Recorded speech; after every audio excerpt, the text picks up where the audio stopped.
Hello Booktube, on est dimanche et comme tous les dimanches, c'est Dimanche. Aujourd'hui, je vais vous présenter 2 bandes dessinées et 2 romans graphiques. Vous allez voir, il y a des histoires très courtes, il y a des histoires un petit peu plus longues, mais elles ont toutes été très intéressantes pour moi. Nous allons commencer par la bande dessinée qui s'appelle Nora de Léa Mazet aux éditions de La Gouttière. C'est une toute petite bande dessinée que j'ai trouvée dans les bacs de la médiathèque et elle m'intriguait beaucoup par son petit résumé qui est sous forme de journal. Dans cette bande dessinée, nous allons suivre Nora qui est une petite fille qui est pleine d'énergie et qui a beaucoup de rêves. Un jour, elle est envoyée à la ferme chez son oncle par ses parents puisqu'ils sont en plein déménagement et en gros, ils ne veulent pas la voir dans leurs pattes. Bon, c'est un petit peu dur comme terme, mais je vous jure qu'ils le disent un petit peu comme ça. Nora, elle a pas envie d'y aller à la ferme, elle pense qu'elle va vraiment s'ennuyer pendant quelques semaines. Mais bon, pas vraiment le choix, elle se retrouve à chercher des activités à faire dans cette ferme. Et il s'avère qu'elle trouve une petite cabane dans le renfoncement d'un tronc d'arbre. Elle va grimper au même arbre et elle va se rendre compte qu'elle a une vue sur le jardin de la voisine qui s'appelle Madame Jeanne. Madame Jeanne, c'est une vieille femme qui vit seule et Nora se demande pourquoi est-ce qu'elle vit seule. Donc s'ensuit beaucoup d'interrogations qu'elle va donner à son oncle. Elle va lui demander pourquoi est-ce que Madame Jeanne n'a pas d'amoureux, pourquoi est-ce que Madame Jeanne n'a pas d'enfants. Et puis s'ensuit d'où viennent les enfants et pourquoi son mari n'est pas né. Enfin, il y a plein d'interrogations d'enfants qui sont assez mignons et l'oncle il est assez démuni. Enfin, comment on fait les bébés, lui c'est pas vraiment son rôle. Enfin si, mais c'est pas son parent, donc en plus il est en plein travail à chaque fois qu'elle lui pose une question.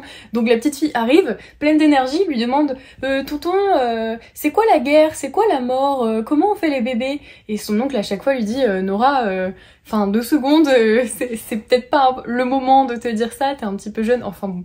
C'est assez rigolo ces situations où l'oncle est un petit peu gêné et avec ça, avec sa gêne, il va lui raconter un petit peu des histoires sur comment naissent les gens. C'est un petit peu compliqué mais imaginez-vous que tout ça, ça se passe dans la tête de Nora et que c'est très bien illustré d'ailleurs et donc elle va un petit peu s'inventer des sortes d'amis imaginaires avec qui elle va communiquer pendant tout son séjour à la ferme. Bon, vous avez compris, Nora c'est une petite fille pleine d'imagination et ça montre un petit peu la naïveté qu'ont les enfants face à des questions un petit peu plus globales, face à des concepts par exemple comme la guerre ou la mort qu'ils ne comprennent pas. Ils ne comprennent pas pourquoi on ne peut pas s'aimer les uns les autres et comment est-ce qu'on fait si on ne trouve pas son amoureux et tout ça quoi. J'ai vraiment aimé lire et découvrir cette BD, c'est tout en planches marron avec des planches bleues pour ce qui est un petit peu du côté imaginaire des amis imaginaires. On a une grande présence de la nature avec la ferme, on a la présence de l'agriculture du coup, on voit souvent l'oncle sur son tracteur. En tant qu'adulte, elle se lit très rapidement, vraiment je pense que je l'ai lu en 25 minutes, même pas. Mais en tant qu'enfant, je pense que c'est un petit peu plus long puisque toutes les questions que se pose Nora, les enfants se les posent aussi et eux aussi souhaitent avoir la réponse. Donc c'est une bonne manière assez illustrée d'expliquer ce que c'est, pas la vie, mais vous voyez ce que je veux dire. Toutes ces questions sur l'amour et sur la mort sont amenées de façon assez délicate par l'oncle et j'ai trouvé ça vraiment super. En tout cas, je vous la recommande si vous voulez la lire, la découvrir ou la lire même à quelqu'un, à un enfant. Ça permet d'avoir une vision enfantine de la vieillesse et de pourquoi est-ce qu'on vieillit. Je sais pas comment expliquer ça, mais enfin c'est une manière de dire plus on vieillit, plus on est seul, mais c'est pas parce qu'on est seul qu'on n'est pas heureux. Enfin bon, la vieillesse et la solitude perçue à travers les yeux d'un enfant. Je sais pas si mes explications étaient claires, mais cette bande dessinée est très riche, donc je vous invite vraiment à la découvrir. Nous allons passer à une bande dessinée un petit peu difficile. Je vais vous faire un petit point historique avant de vous la présenter. Ça s'appelle Zenobia de Dur et de Horneman, je suis désolée si j'écorche les prénoms, aux éditions Marabule. C'est le résumé qui m'a intriguée puisque ça parle de la guerre en Syrie. La Syrie, c'est un pays qui est en pleine guerre civile depuis 2011. C'est un conflit armé qu'on appelle également la révolution syrienne. Elle a d'abord débuté par des manifestations pour la démocratie et contre le régime de Bachar el-Assad. Depuis 2011 et d'après des ONG, ce conflit a fait plus de 500 000 morts. Il s'agit de crimes de guerre et de crimes contre l'humanité qui ont été commis. Je n'entre pas plus dans les détails sur le côté politique de cette guerre parce que je ne suis pas du tout assez qualifiée. Je vous invite à aller voir le site de Shelterbox dans l'onglet Comprendre le conflit syrien. Voilà, vous allez avoir un petit peu plus d'explications. Vous pouvez aussi donner de l'argent pour les familles civiles syriennes qui sont encore dans le pays. Pourquoi est-ce que je vous raconte tout cela? Eh bien parce que cette bande dessinée s'inscrit dedans. On a beaucoup de victimes civiles dans cette guerre. Les familles sont obligées de quitter la Syrie, de quitter leur foyer par de bien tristes moyens et nous allons le voir dans cette bande dessinée. Nous allons y suivre Amina qui a 10 ans. Elle a vécu dans un foyer avec ses parents, très heureux, ils faisaient la cuisine, etc. jusqu'à ce qu'éclate la guerre. Ses parents disparaissent, ils disent qu'ils vont revenir mais ils ne reviennent jamais. Elle les attend donc à la maison, mais c'est son oncle qui vient la chercher. Il l'amène jusqu'aux côtes où il la fait monter dans un bateau seul. Ce bateau, il est bondé de personnes tentant de fuir. Pendant la traversée de la mer, le bateau est retourné par les vagues. Toutes les personnes qui sont alors à bord finissent noyées.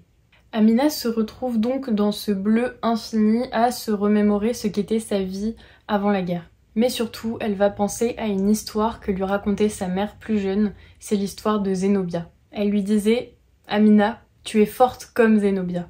Il s'agit de la reine de Palmyre qui se situe à peu près au centre de la Syrie moderne. Elle est connue pour avoir conquis l'Égypte et pour avoir pris d'assaut des provinces romaines. Elle représente un exemple pour la jeune Amina qui aimerait devenir aussi forte qu'elle. Zénobia, c'est une reine, mais c'est aussi le nom d'un navire. Un navire qui a sombré dans la nuit du 7 juin 1980. À bord, il n'y avait pas de migrants comme nous pouvons le voir dans l'embarcation de fortune qu'il y a dans cette BD, mais des camions et des marchandises. L'épave d'ailleurs est aujourd'hui accessible pour les plongeurs, c'est un site qui est assez connu. Il se situe en face de l'Arnaka à Chypre, à environ 42 mètres de profondeur pour la partie la plus basse. Maintenant que vous avez un petit peu compris le parallèle entre ces deux histoires, je peux vous dire que cette bande dessinée m'a laissé sans voix. Au début, je comprenais pas trop puisqu'on a des scènes où Amina est dans la mer, mais je ne comprenais pas pourquoi est-ce qu'elle était dans la mer.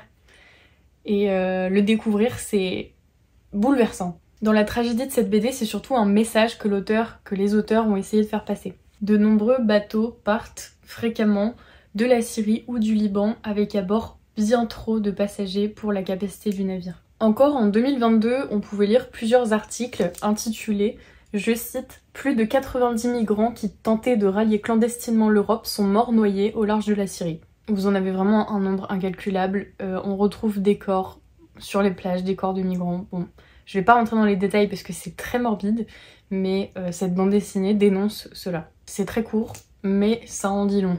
Nous allons passer maintenant à la troisième bande dessinée qui s'appelle La fille de la mer de Molinox Ostertag aux éditions Kinaï. Nous allons suivre Morgane qui a 15 ans. Elle a un secret, c'est celui d'aimer les filles. Malheureusement, c'est un secret. Dans un village où tout se sait et où tout le monde se connaît, elle n'a qu'une seule hâte, c'est de quitter cette ville et faire ses études loin, quoi. Sa vie est chamboulée par le divorce de ses parents et par son petit frère qui est très lunatique. En bref, elle n'en peut plus de cette situation. Pour échapper à cela, elle va souvent au bord de la mer sur des rochers pour se retrouver avec elle-même et pour pleurer. Un jour de pluie, les rochers sont très glissants et elle tombe la tête la première dans l'eau et elle se cogne. Elle manque de se noyer et pourquoi elle manque juste et elle ne se noie pas vraiment? Eh bien parce que Kelty, une fille très mystérieuse, la sauve. Kelty, c'est une Selkie. Alors, qu'est-ce que c'est une Selkie? Ce sont des créatures imaginaires écossaises, plutôt du côté des Shetland. Enfin, ça appartient au folklore écossais, et donc c'est des femmes, il y a très rarement des hommes, qui revêtent une peau de phoque afin d'aller dans la mer et donc de devenir l'animal en question. Petit point Petit point folklorique, mais pourquoi j'arrive pas à prononcer ce mot? Folklorique. Terminé. Les deux filles vont commencer à se lier d'amitié, plus ou moins, mais surtout d'un petit sentiment amoureux. J'ai adoré ce récit, vraiment c'était un super moment. Il met donc en avant les questionnements sur l'orientation sexuelle qu'on peut se poser à l'adolescence, mais ce n'est pas le sujet principal puisqu'il y a toute l'intrigue derrière avec ce personnage de Kelty qui est quand même très mystérieuse. On va avoir plein d'histoires secondaires également qui vont ajouter un plus à l'histoire. On a également une part d'engagement écologique, si je peux dire comme ça, environnemental, puisque Kelty, elle veut défendre sa colonie de phoques qu'elle considère comme sa famille d'une croisière qui va avoir lieu, d'un énorme bateau qui pourrait passer et dévaster l'écosystème dans lequel vivent sa famille, ses phoques. On est dans une atmosphère donc qui est maritime, vous vous en doutez, et j'ai trouvé ça très chouette. C'est vraiment sans prise de tête et très très mignon. Je l'ai lu en 1 heure et quelques, alors vraiment foncez. J'ai pas d'autres BD à comparer avec, mais c'était très sympa et je sais que cette maison d'édition publie pas mal d'histoires dans le style, donc je vais me renseigner et je vais sûrement en emprunter d'autres. Passons déjà à la dernière bande dessinée qui s'appelle Le Serment des Lampions de Ryan Andrews aux éditions Delcourt. J'ai été attirée par la couverture de ce roman graphique. Je sais pas, le bleu, le petit garçon qui se retourne, enfin bon, on va pas chercher d'explications. C'est un petit pavé qui met en scène des ados qui souhaitent découvrir le secret des lampions. Chaque année, ils font une fête dans laquelle ils mettent des lampions dans la rivière et ces lampions, on ne sait pas où ils vont et eux, ils veulent vraiment savoir ce que deviennent ces lampions. Est-ce qu'ils coulent? Est-ce qu'ils s'envolent? Est-ce qu'ils se transforment? Enfin bon.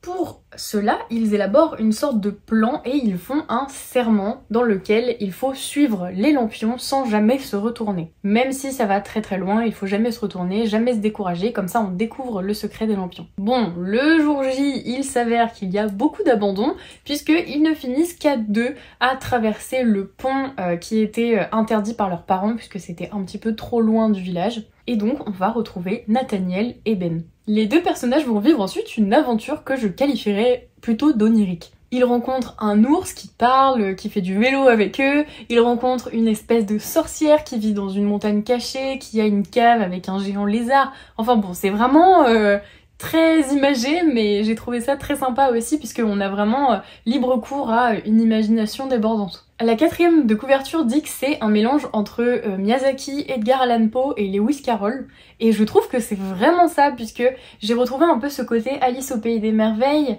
avec toutes ces créatures un petit peu étranges et le fait que les personnages ne s'offusquent pas du tout qu'il y ait un ours qui leur parle. Enfin pour eux c'est normal. Le côté Miyazaki ça va être un petit peu plus dans la poésie, il doit y avoir une certaine allégorie de quelque chose, je ne sais pas, enfin voilà.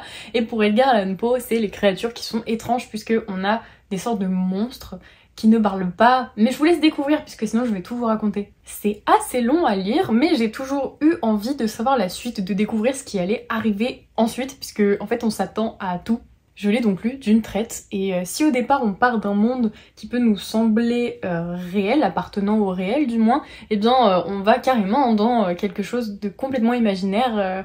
Enfin, c'est délirant quoi. C'est très compliqué à expliquer, mais je vous promets une superbe aventure. Les dessins sont vraiment super en plus. Enfin bon, je pense qu'il y a une certaine morale derrière, mais je me suis pas plus creusé la tête que ça, donc à vous de l'interpréter comme vous le souhaitez. Mais bon, juste pour contempler et passer un bon moment, c'est très bien aussi. C'est déjà la fin de ce beau dimanche, j'espère vous avoir donné envie de découvrir ces ouvrages. On a du positif, on a du négatif, j'ai essayé un petit peu de varier les plaisirs. En tout cas, il n'y a aucune des BD qui ne m'a déçue. Je les ai toutes empruntées à la médiathèque et je suis très fière de cette sélection. Et dites-moi si vous les avez lues en commentaire. Et moi, je vous fais plein de bisous!